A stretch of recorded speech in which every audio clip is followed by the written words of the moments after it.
ভাইজান 11 তারিখে তো জাকারি আমার এটা দিছে।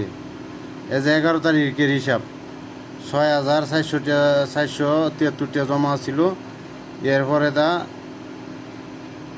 জাকারিয়াই দিছে, ড্রাইভারে দিছে 1300, আর হ্যাঁ ব্যাংকে মারছিল 1920, 3220, আর হয়েছে নগদে 25,500, নগদে মারছিল 25,500, এসে 820। মোট 11 তারিখে হিসাবে 9,693 টাকা আপনি আমার কাছে পাইতেন। ঠিক আছে, 9,693 টাকা। এরপরে ওই যে আলরাজি ব্যাংক, আলরাজি ওইটা যে ভাড়াইছিলাম পিন নাম্বারে 4,510 টাকা।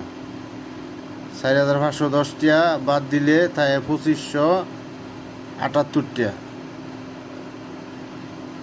2500 না, 4,000